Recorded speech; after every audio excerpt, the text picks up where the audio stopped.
Студенттердин окуу графиги тыгыз болгондуктан тамактанууга убактысы жетпей, ашказан ооруларына чалдыгып жаткан студенттер туурасында Жогорку Кеңештин депутаты Венера Райымбачаева билдирди. Мындан улам ал президенттин парламенттеги өкүлүнө кайрылып, студенттердин окуу жүктөмүн азайтууну сунуштады. Ата-энелер студенттерге көп күч келип жатканын айтып, нааразы болууда. Убагында түшкү тамагын иче албай, гастрит, ашказан жарасы менен ооруп калгандар бар экен. Ушул маселеге көңүл буруп койсоңуздар. Мурда өзүнчө режим менен түшкү тамактанууга убакыт бөлүнчү эле. Азыр ошол убактысы аябай кыскарып калыптыр. Окуу жүктөмдөрү аябай көбөйдү. Чай ичип, пирожки жеп алганга да жетишпейт экен. Анан окууга даярданам деп түнү да 2 сааттан эле уктамай болуп калышты. Ата-энелер мага балдарыбыз окууну бүткөндө такыр эле оорукчан болуп калабы деп кайрылууда, дейт Райымбачаева.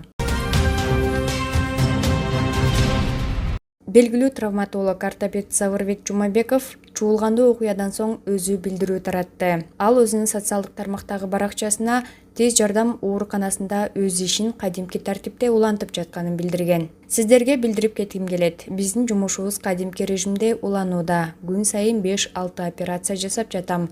Андан кийин бөлүмдөрдү кыдырып 30-40 бейтапты кабыл алуудамын. Мени колдогондорго жана биздин ишибизди түшүнбөй сын айткандарга да ыраазычылыгымды билдирем. Мен үчүн жашоо уланууда. Бейтаптар, операциялар, илим жана башка иштер жүрүүдө, дейт ортопед. Бири-бирибизге сын пикир айтып жатканда боюбузга, оюбузга тийишпесек. Бул туурасында министрлер кабинетинин төрагасы Акылбек Жапаров Жогорку Кеңештин жыйынында билдирди. Анда мындай дейт: бири-бирибизге сын пикир айтып жатканда боюбузга, оюбузга тийишпесек. Мен Израилден консультант чакырып жаттым эле. Анткени Израиль 4,1 миллиард долларлык айыл чарба продукциясын Кытайга экспорттойт экен. Биздики болгону 43 миллион доллар. Аны келип жардам бер десек, парламентиңер сизди анан еврейлерди жаман көрөт экен. Келбейм деп жатат. Тамашалап койгон ал киши менен көп жылдан бери доспуз деп араңгутулуп жатам. Бизге тамаша көрүнгөнү менен башкаларга бөлөкчө көрүнүп калат экен, дейт Жапаров.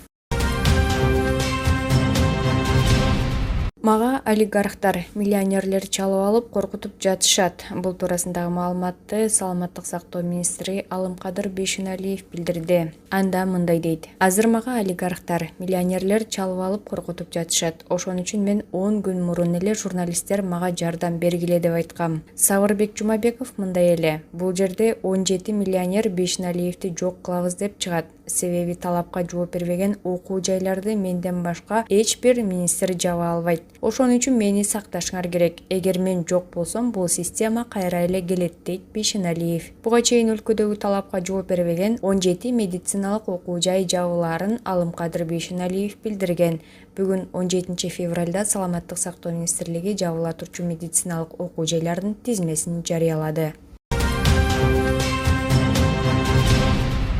Генерал-майор Семик Жапыкеев образын алмаштырды. Финансы полициясынын мурдагы жетекчиси генерал-майор Семик Жапыкеевдин жаңы образы көпчүлүктүн көңүлүн бурдуртту. Ал Facebook баракчасынын сторис бөлүмүнө чачы узун сакал койгон жаңы сүрөтүн жүктөгөн. Чындыгында Жапыкеев өзгөрүлүп кеткени же сүрөт атайын монтаждалганы белгисиз.